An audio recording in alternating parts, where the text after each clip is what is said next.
Hi, welcome to Enchantment of Eternities and Akton Tamko's discussion of Game of Thrones Season 5, Episode 3, High Sparrow. So this is a discussion where we're getting into all sorts of book spoilers. So if you haven't read the books unless you don't mind being spoiled, then perhaps this video is not for you. You should check out our other videos on our channels that are spoiler free.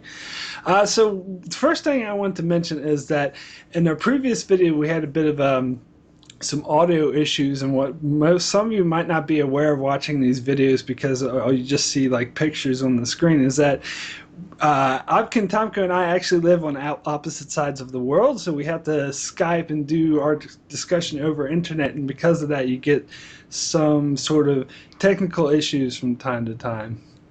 And I think, like, for videos, there's a lot of professional videos that do this, and when you see them that they're talking distance, you're more willing to, oh yeah, they're just talking distance, but you might not be aware that that's why sometimes we have audio issues. So just thought I'd bring that up first. Hopefully we won't have as many audio issues this time.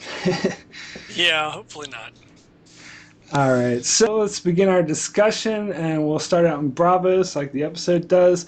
And the first thing I want to ask you about is because in your video, you said that you didn't think Jake and Hagar really fit. You thought that he was acting a bit differently, but I personally didn't really see that. He looked like it seemed like fine to me. It seemed like this is Jake and Hagar. No, I mean, to me, he's acting like the kindly man from the books, but I didn't think he was acting like the kindly man from the books at all in season 2. I just think that they're plugging him in for a different character, so he is kind of a different character, but he's supposed to be the same character.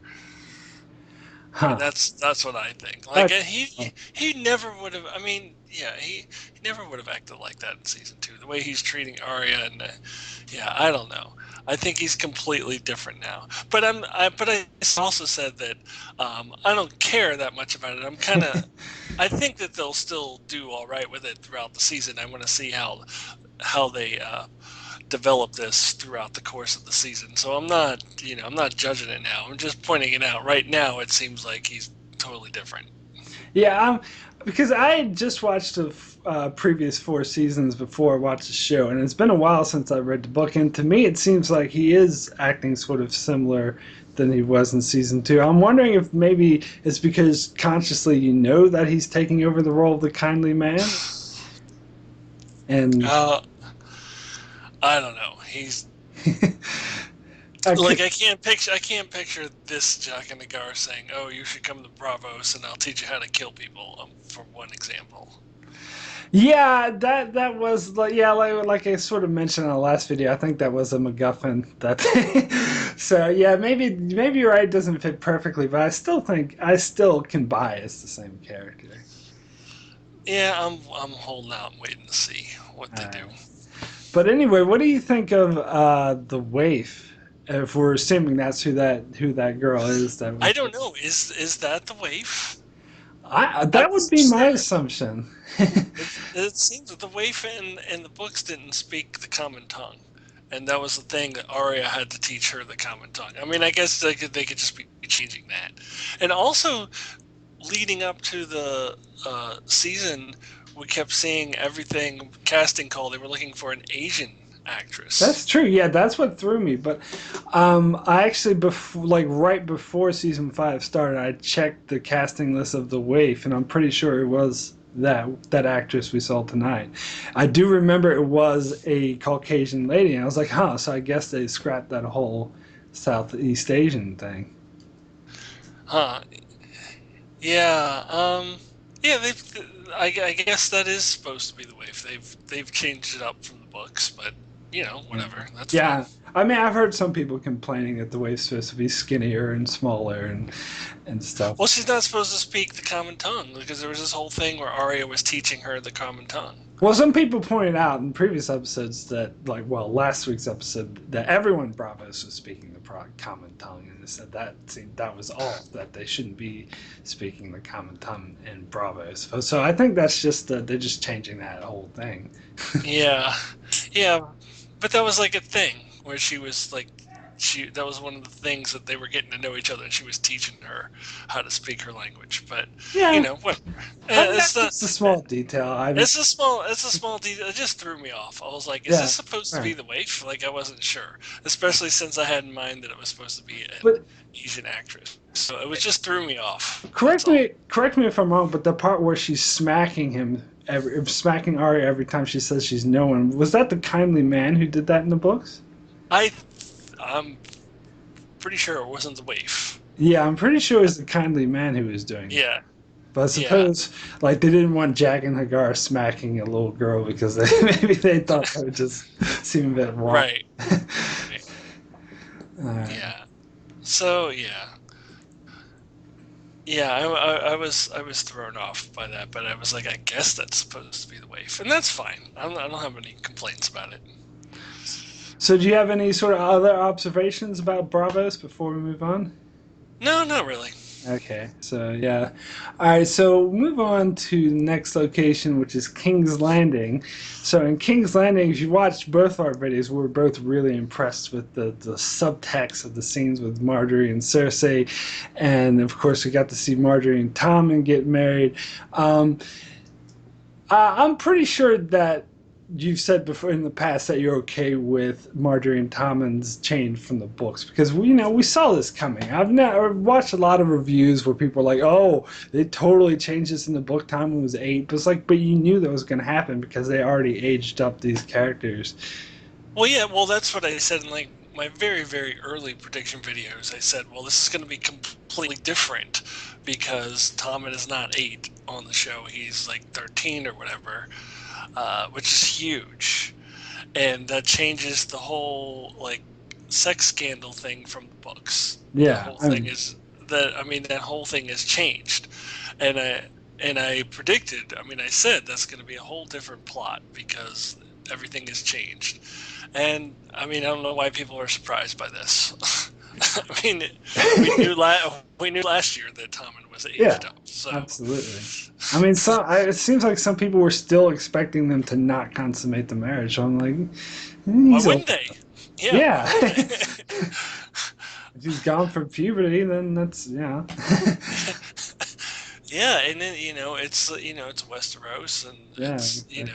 it's based off of uh, our past, and it's commonplace for people that young to get married, and especially nobles or kings or whatever, and they're have to have a marriage for a purpose. It's commonplace, so it's not a. I mean, I don't Yeah. know why people are surprised. I've said historically in my videos that this was the thing. I was one of the things I was most looking forward to in season 5 was to see how Marjorie tries to manipulate Tom and to see her conflict with Cersei, which I knew would be sort of I don't know if better is the word, but more fleshed out than the books because Marjorie is a bigger character in the Yeah, show because she didn't have a viewpoint chapter in the book, so we didn't really get in her mind yeah, as much. And I yeah. would say I was not disappointed at all in this No, episode. me neither. No, and frankly, uh, yeah, I didn't want to see Marjorie's storyline from the books play out on the screen. Like I, I wanted them to go a different direction, and I like the direction they're heading in. And I loved it. I was looking forward to this when I did my very, very first prediction video way back in like August or something. I said that uh, I was really looking forward to this scene, and people back then were saying, "Oh, King's Landing's not going to be a big Oh, storyline. It's not going to be a big location this year because everybody's leaving." And then I said, "No, no, no! It's going to be awesome," and I was really looking forward to that storyline with Cersei and Marjorie, and I'm not disappointed at all. In fact, I might even exceed my expectations a little bit oh, so far. Like, absolutely.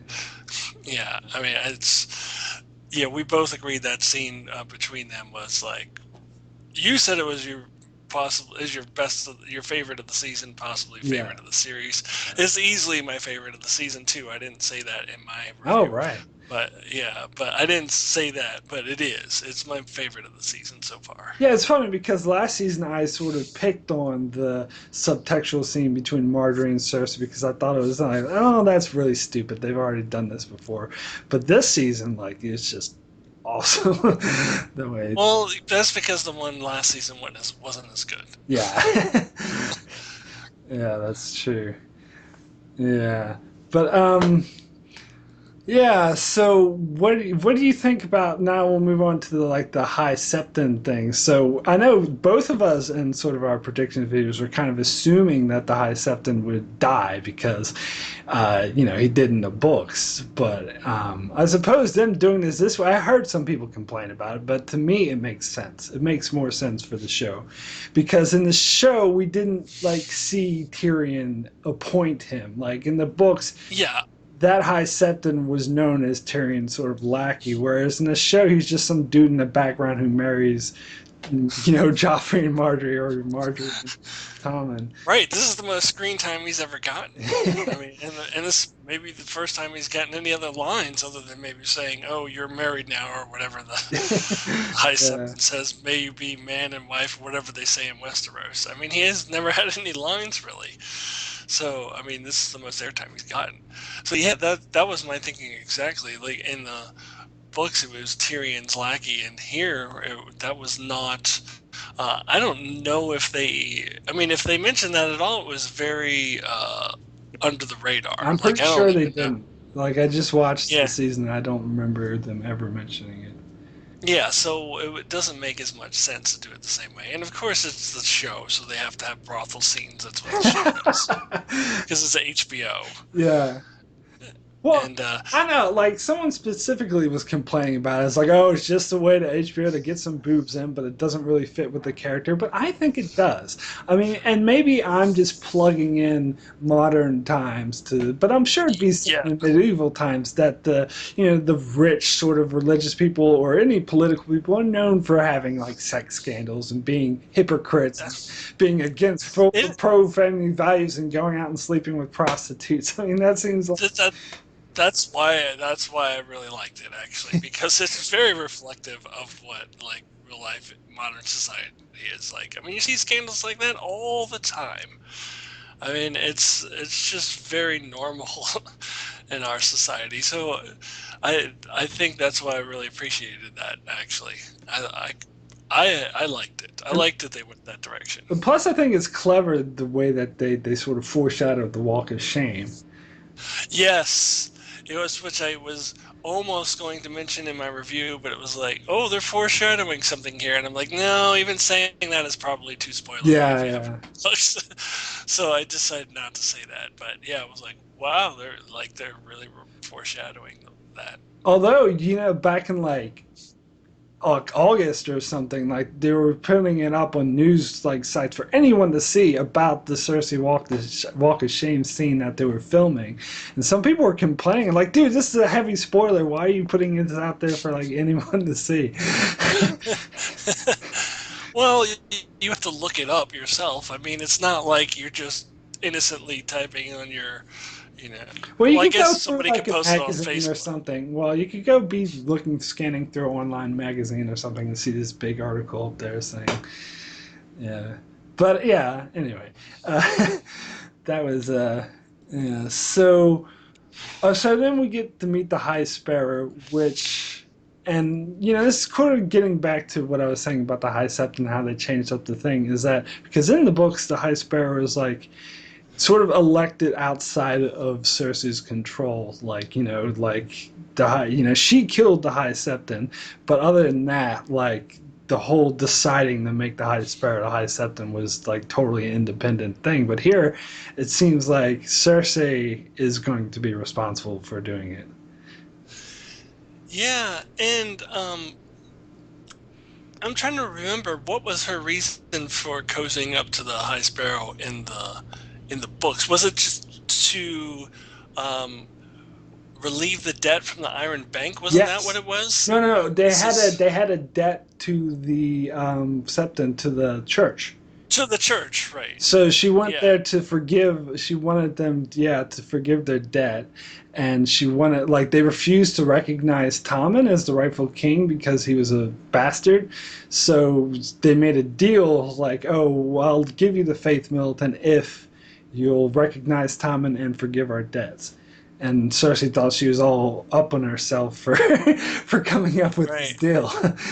But But it's totally different here. yeah. And at this point, we don't know why she's cozying up to the High Sparrow, but obviously it's something to do with um, getting revenge on Marjorie. And I think you and I know, because we discussed this in one of our previous discussion videos about that scene from the trailer, that you had to like freeze it to Yeah. even notice it, Yeah. where Loras was on trial for something and Oliver appeared to be there, and the High Sparrow was there and Cersei was there.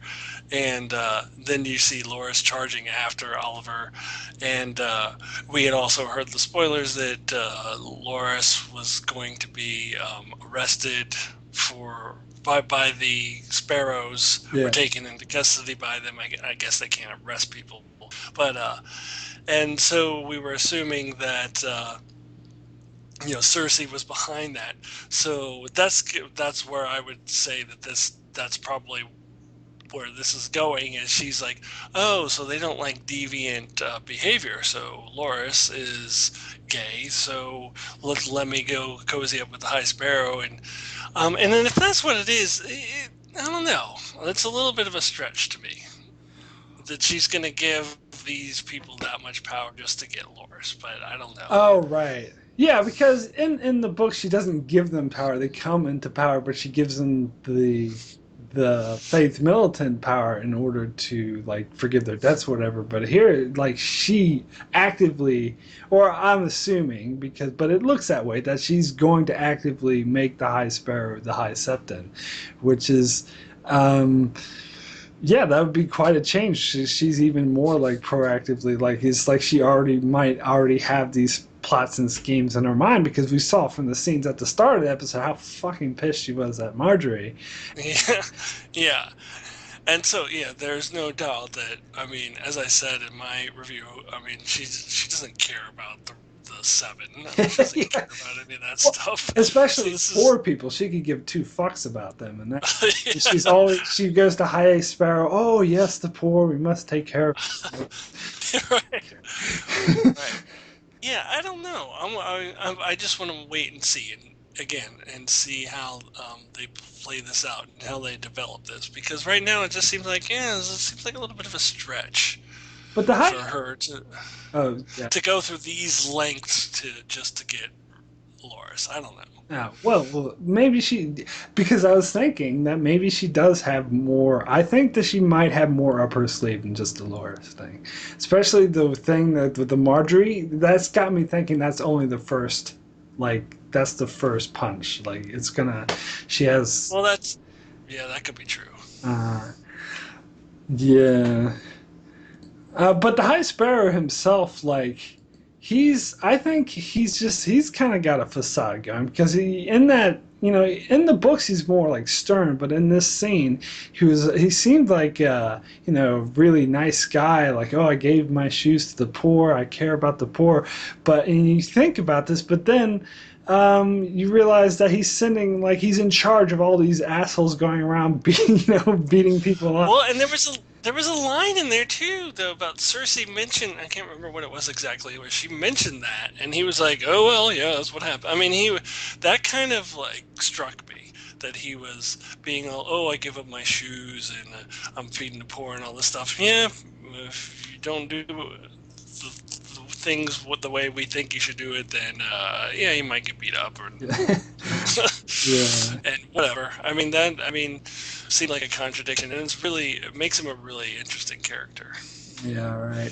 All right, so well, what next scene we get is the mountain, and which I'm assuming is the mountain. A lot of people are like, "Huh, I wonder who's under the blanket." And some like, "Oh, is it the mountain?" Oh, you don't know? Of course, it's the fucking mountain. Jesus.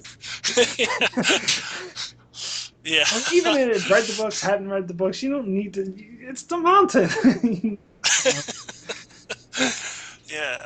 But yeah, I thought that whole thing was just really creepy, and just where he's like just taking rats out of the cage and like doing weird stuff, and then his reaction to when we assume that that's the mountain under the sheet, like just starts moving around, and he's like, shh, Yeah. I mean, he's just so weird. Yeah, I think they're perfectly building his character as like a Dr. Frankenstein type, and, Yeah, and I yeah, think I I love it. think because I said last season during the finale when they first brought it up, I'm like, oh, that's stupid. What are they gonna make a Frankenstein mom? That's dumb. But now after this scene, I'm totally on board with it.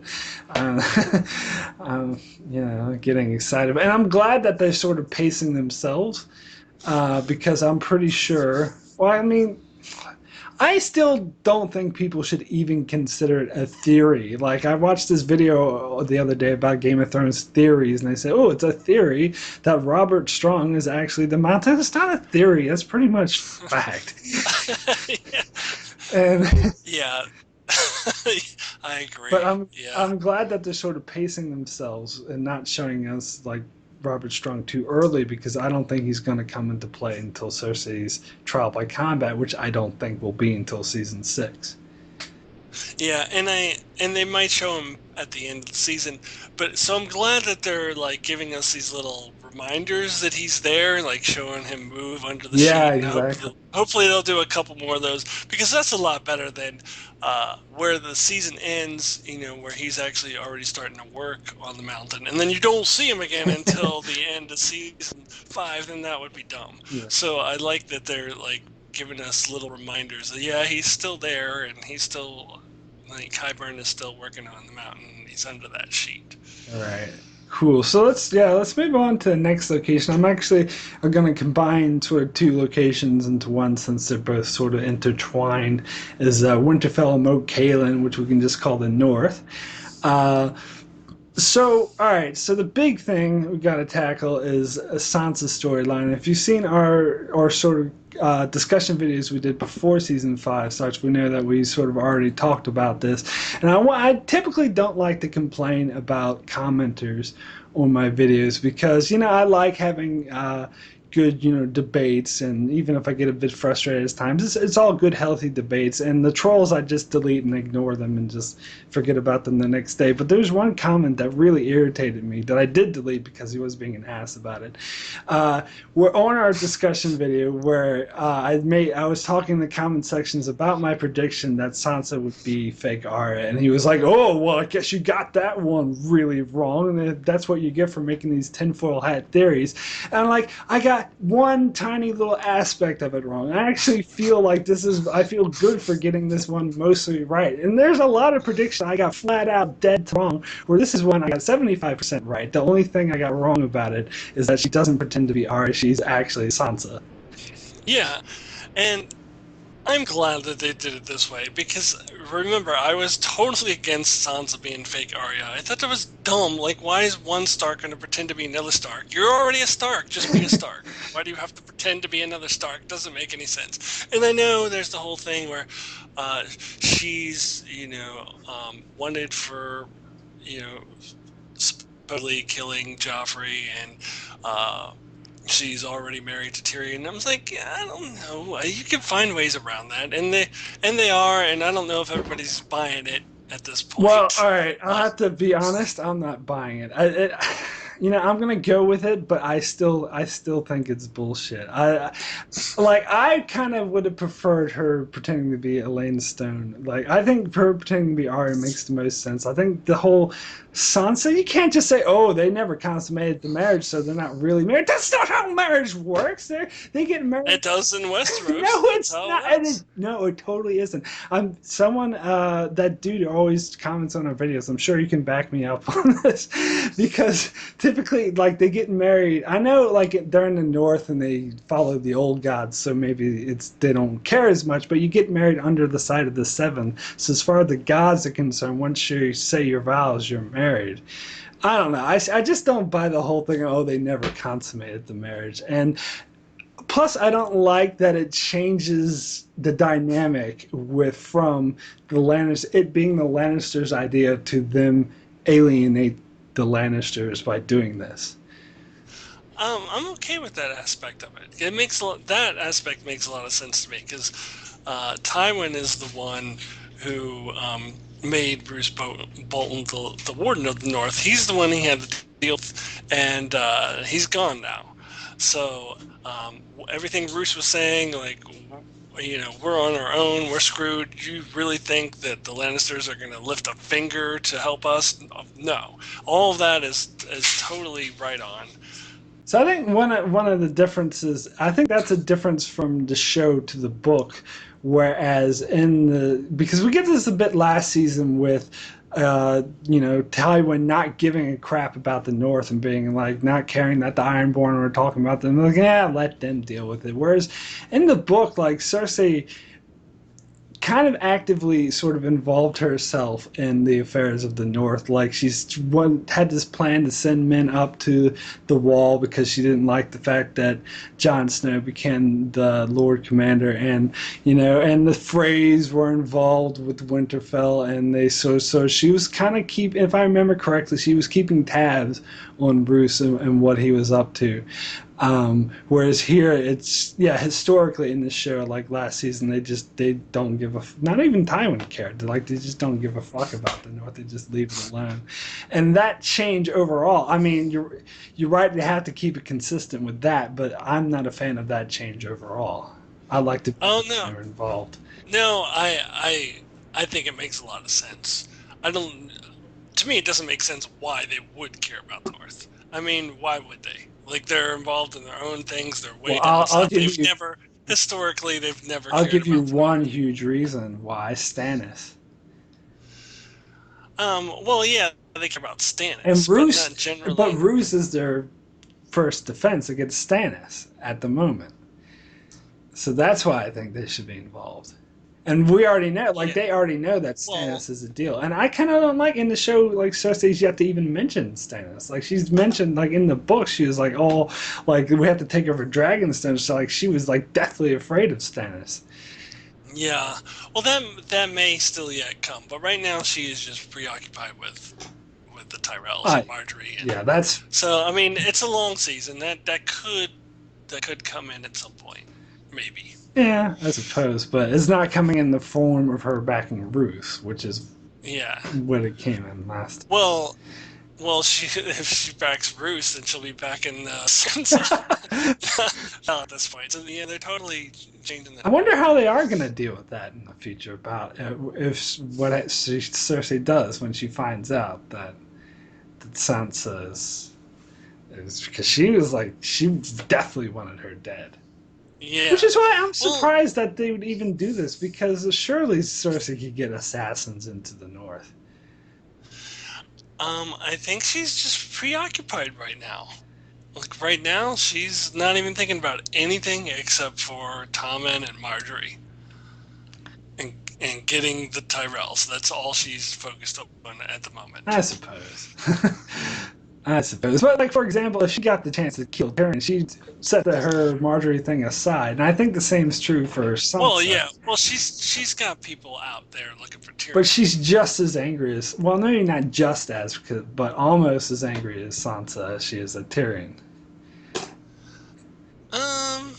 Because she thinks he killed Joffrey, as far as she's concerned. I would definitely say she has Tyrion on a higher level of anger because it's built up over a lifetime. She's hated him for her entire life. True. And so I would have to say that Tyrion is on a whole different level than Sansa as far as the Cersei hate scale. Yeah, but I think Sansa still has a special place on that hate scale.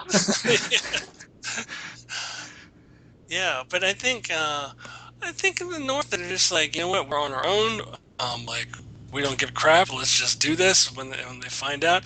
And you do make a point actually that Roose is their last line of defense against Stannis, so that puts them in a precarious position. Were they going to go and attack Roose, and now that Stannis will just come down and have a stupid as Cersei walk in the park? Yeah, so I mean that puts them in a precarious position. Like they can't really attack Roose because he is their last line of defense against Stannis. Well, yeah. So, and that may come to pass. That may be what saves the Boltons from Lannister wrath later on in the season. Perhaps. Oh, yeah, that's true. But yeah, no, I mean, I just have my little gripe session about it now. But from now, I'm just gonna roll with it. Okay, the Lannisters aren't gonna have this big involvement in the North. That's fine. I'll just, you know, that's Yeah, fine. But and still, another reason I like Sansa there is that you have a Stark in Winterfell. I mean, that hasn't happened yet in the books. well, Finally, I mean, since the first season. yeah, well, let's talk about how the other way in which having Sansa there is going to change the dynamics there, because it's not a fake Stark; it's an actual Stark, Yeah. and so I wonder how that's going to come into play later when Jon Snow hears about it. Because in the books, Jon Snow is like, "Oh, I got to go save Arya," but with book readers, when it's not really Arya; that's just someone pretending to be Arya. But what if he finds out Sansa and he wants to go save her? Then it's really Sansa. He's one. Yeah. Yeah, and that to me actually kind of makes it better that he's at least that when the For the Watch thing happens, if it happens in the same way, if he's going down for Sansa, that he's going for a real Stark at least, and he's not even he just gets stabbed going after a fake Stark. Although, well, I don't. The show never made it clear, so it might be different than the books. But in the books, Sansa and Jon didn't have a strong relationship, whereas Jon and Arya had a really strong Jon, relationship. very true, but still, it's still his sister, still Stark. Yeah, I think the show could change it because they never touched the Sansa Jon relationship, as far as I know. So they could be on good terms, as far as we know. They really did. And yeah, I mentioned in my review, and maybe you didn't have the same reaction, but the scene with the old lady when she's like, "Welcome back, Lady Sansa," that made me go, "Yes!" Like, and she said, "The North remembers," because the North remembers, of course, from books, and Yeah. but also just the fact that she recognized Sansa and goes, "Welcome back, Lady Sansa," and you would kind of think in the books that there would be people who would be in Winterfell and be like, "This isn't Arya." I mean, there would have to be people who were actually there in Winterfell, and yeah, I mean, this lady sort of reminds me of old Nan. I mean, of course, it's not old Nan. Yeah. She's dead in real life and in the show. Oh, is she in real life? Yeah, yeah. I think she died like right after Filming. Oh, right. filming. Yeah. Yeah, no, I didn't have quite the same reaction as you, but I still thought it was cool. Like, I wasn't like cheering, but I was just like, I was kind of like, yeah, I kind of expect. It was expected. It was like, oh yeah, that's not surprising, but I still thought it was cool. Yeah, well, that's an aspect they didn't have in books because now you have an actual Stark there, so people are going to rally behind real Starks. I mean, people who know who they are, who are in Winterfell. So that got me pumped. All right, so the other thing I want to talk about in Winterfell is I've heard a lot of theories about this when Littlefinger's talking to Ramsay and Littlefinger says, "Oh, I don't really know much about you." I've heard a lot of conspiracy theories thrown around like, "Oh, Littlefinger knows everything. He knows exactly what Ramsay's about." Whereas, and I said this in my video, I think he's being honest. I think Littlefinger really doesn't know.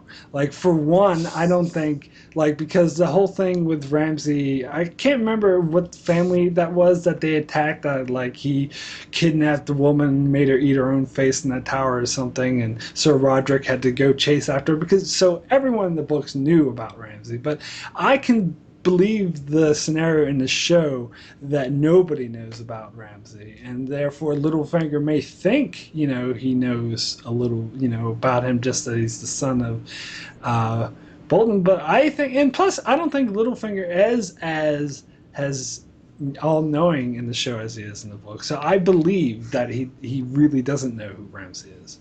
I could go either way on this. I'm waiting to see how they do it, because I think it could go either way, honestly. I think you could be right, but I could also very easily see, I mean, I think Littlefinger does do his homework. I saw somebody make a point that Littlefinger doesn't go into anything without knowing every little detail, and I think that's a valid point. Like, I think it's very likely that Littlefinger does know about Ramsay, but at the same time, I think you could also be right. But I'm kind of just holding off judgment on that one. I think it could go either way. Maybe he thinks he knows Ramsay. I see. To me, it would just make it a lot more interesting storytelling if they don't have an idea. If Sansa and Littlefinger have no clue to how big of a monster this guy actually is, because in these scenes where they meet, he's acting like this noble lord. So it's gonna be like this huge shock when they find out what such a twisted son. And Littlefinger, to me, it'd be cool if Littlefinger has no clue what he's getting her into. Like, he's delivering her into the hands of this giant monster and doesn't even realize it. That I would like that personally. Yeah. Well, Sansa definitely does not know. I mean, she thought she was marrying Roose, so she had no idea. She just, I mean, she didn't even seem to know Ramsay existed, so she doesn't know. Littlefinger might know. But the thing that I'm wondering is like, when I didn't really quite get, and this might get explained later on, like why he says avenge them, like avenge them by marrying them. Like, how is that avenging her family? I have to assume because I have to assume that subtext of there's a bigger plot involved to get vengeance. Yeah, And Sansa picked it which up. to me implies that he would know Ramsay. If he's got some big plot, he Not wouldn't have a necessarily. big plot. I don't think he would make this big plot and not know the players involved. Like, that's not Littlefinger-like. I think he would know. He might just know him as the son of Roose, and that's I think he would know who it is. If he's making a plot, he's gonna do his homework. I'm not too sure about that, but anyway, so we also get this little shot of Miranda, Ramsay's girlfriend, looking extremely pissed off. So after seeing, I know it's just one little shot, but after seeing that, I am very confident in the theory that we came up with when we did our discussion video, that the traumatic, fucked up scene coming for Ramsay and Sansa is going to be them killing Miranda. Yeah. And I actually made a comment about that scene in my video that I ended up cutting because my video was already way too long. But I did actually make a comment about that because I made the prediction a long time ago that Miranda was going to die, and it was that she was going to be jealous because I knew that some kind of marriage was coming with Ramsay, and I knew she was going to be jealous, and I mean, it was obvious to me. So now, and I agree with you that scene that both the actor who played Ramsay and the actress who plays Sansa were kind of freaked out about this one scene, and I think it does involve Miranda. Yeah, because you can tell she's going to cause trouble in some regard, and I'm confident that's because I actually see this is another thing, that scene, going back to the scene with Littlefinger and Ramsay, is people thought Ramsay was lying when he said that he's not going to harm Sansa. But I actually think he's trying to appease his father and appear lordly. I don't think he's going to directly, physically harm her. Like, so that part of it, I think he's going to stay true to, but I think in other regards, she's going to do really fucked up shit. So I think when Miranda tries to kill Sansa, he's going to have her be like, oh, you can torture her as a reward and shit to try to, in his sick, twisted mind, to try to gain favor with Sansa. Yeah.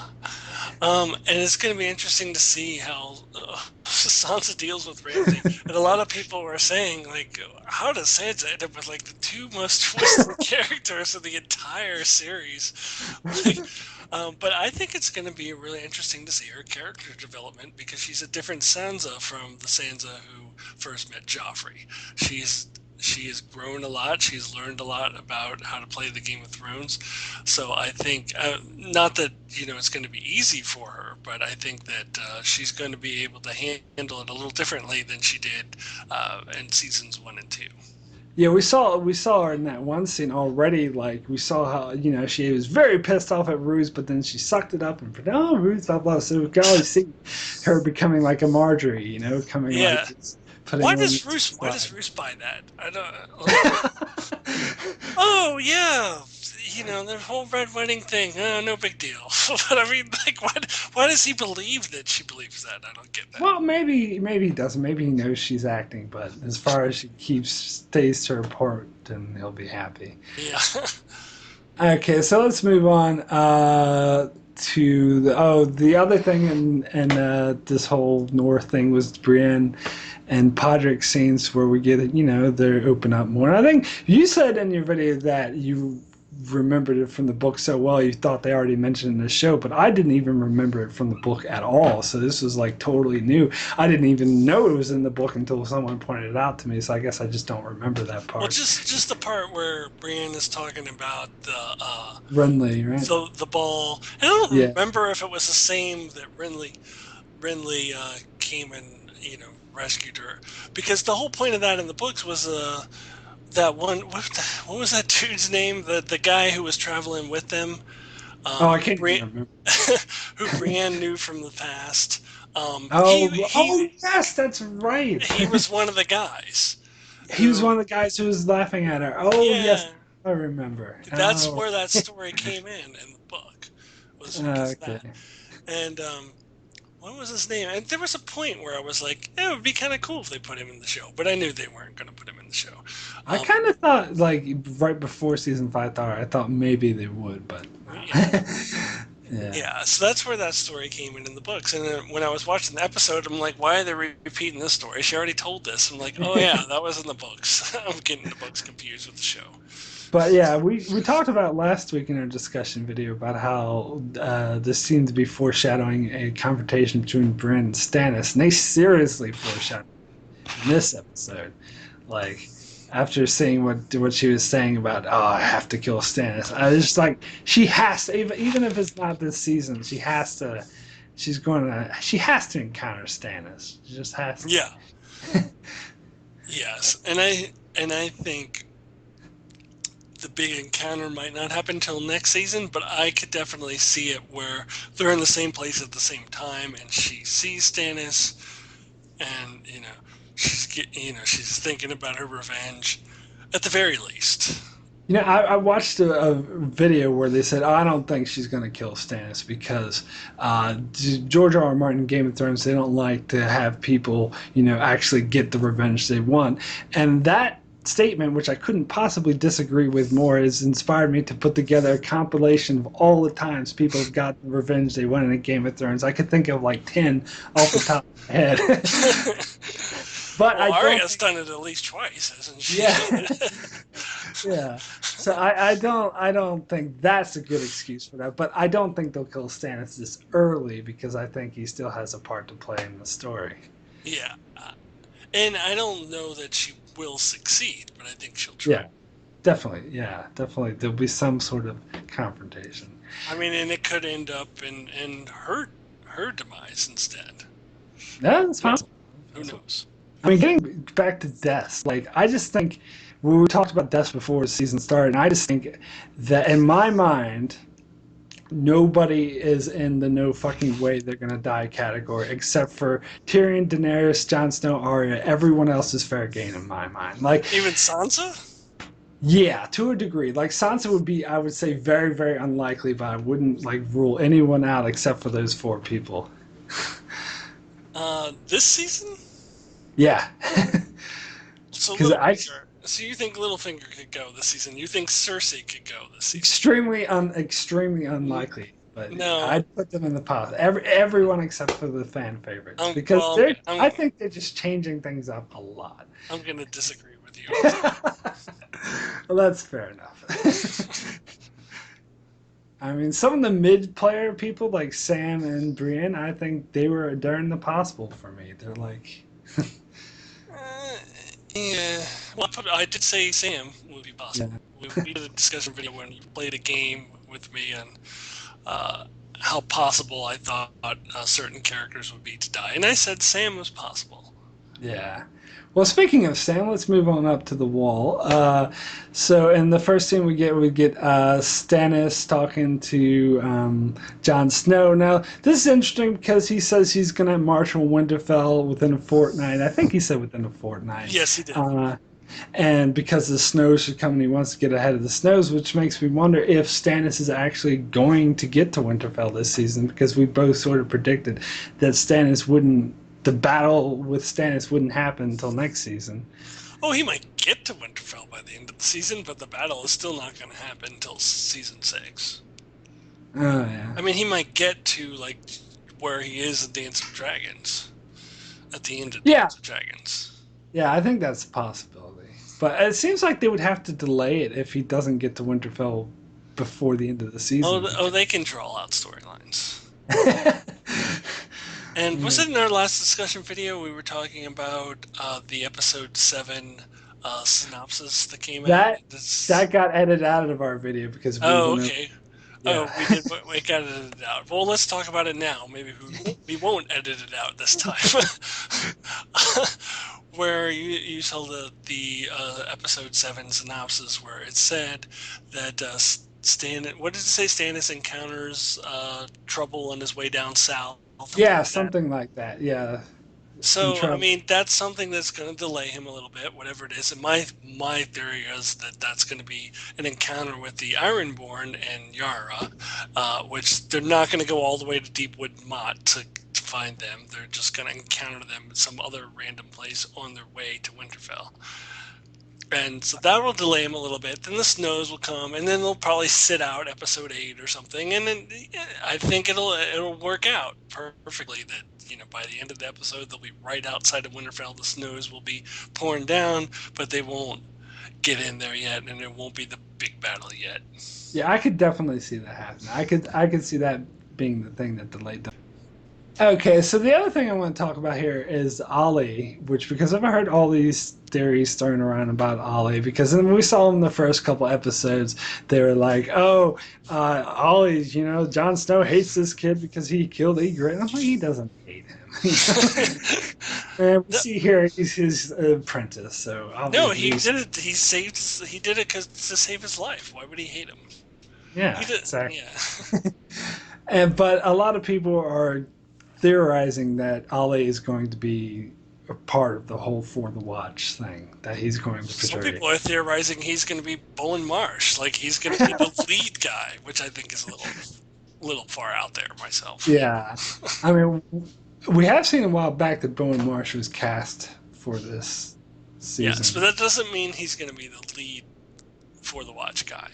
Yeah. I mean, I heard someone mention that, he would fulfill the role of Bowen Marsh because Bowen Marsh is someone who is like totally in Jon Snow's corner and Ollie's in Jon Snow's corner. But from reading the books, I didn't get the impression he was in Jon Snow's corner. I thought he was the number one candidate to betray him. Like every single word he said was bitching. Oh, why are you doing this? Why are you doing that? It's like he did nothing but complain. Yeah.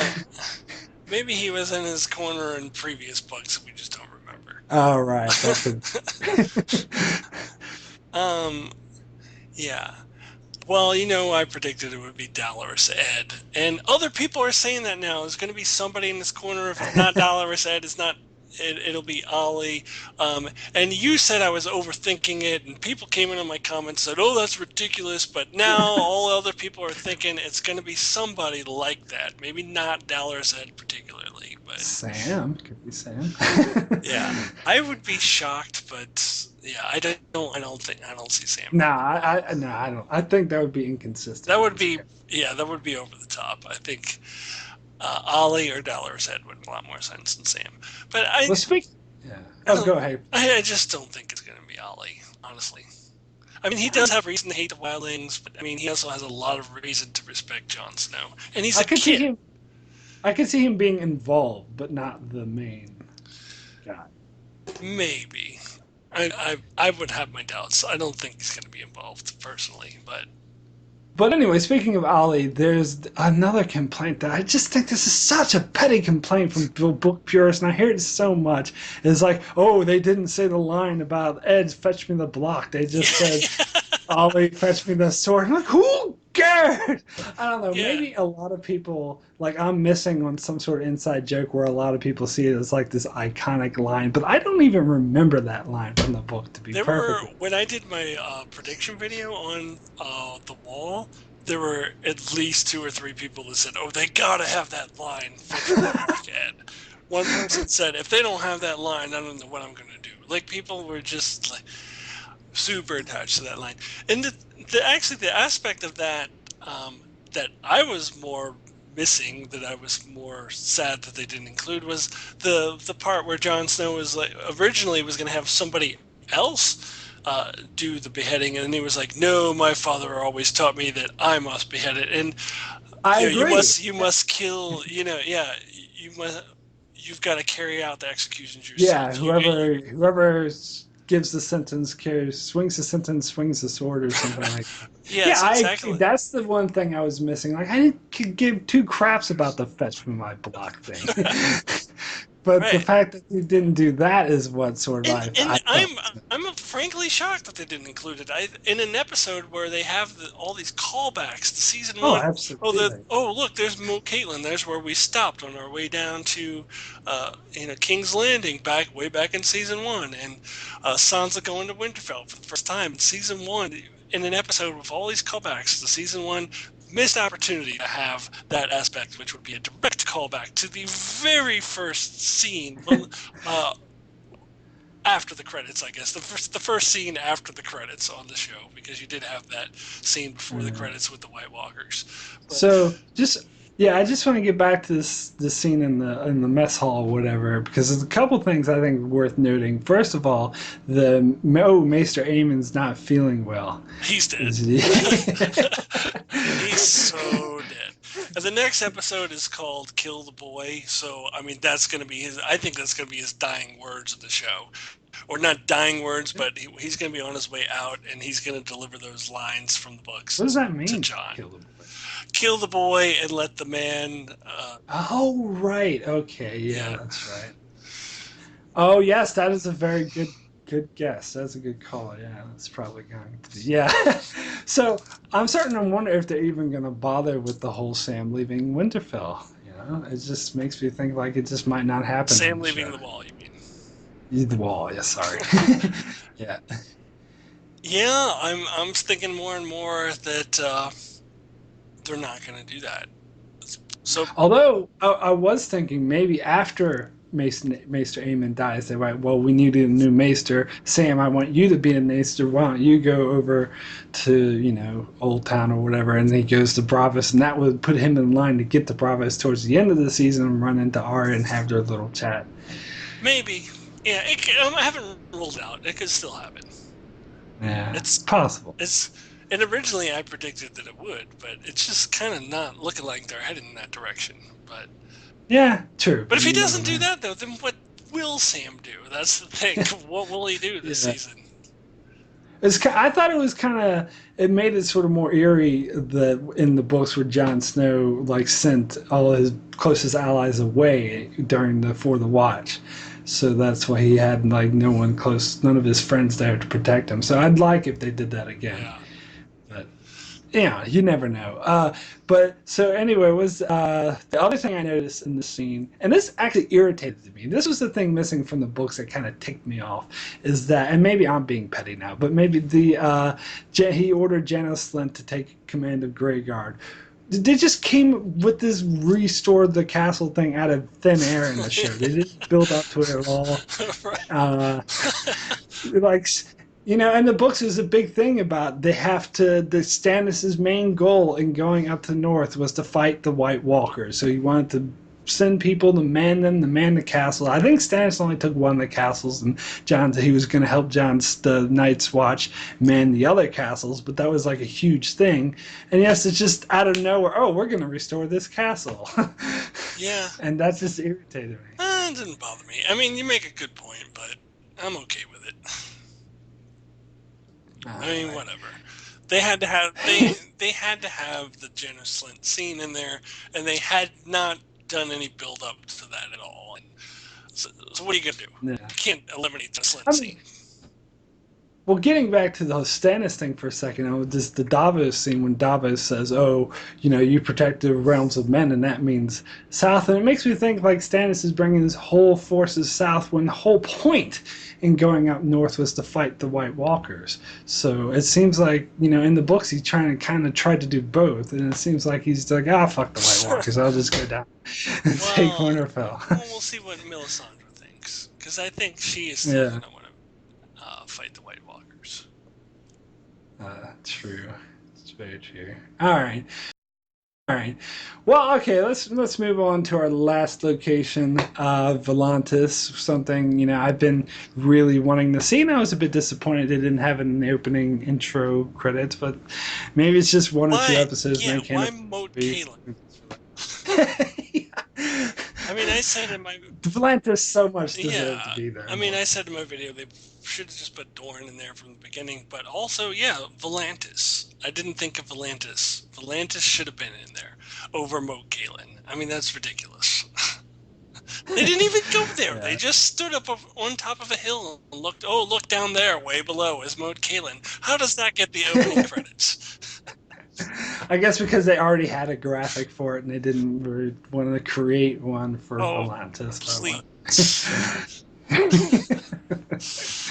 But so I'm starting to go back on my predictions about Volantis being involved in taking and attacking Marines. Really? I think it's still possible. It's still possible, but like in part of my prediction was that Jorah and Tyrion would sort of find some evidence of Volantis gearing up for an attack, and we didn't get that in this episode, so I don't think we're going to get it at all. So what do you think the role of the Red Priestess is going to be?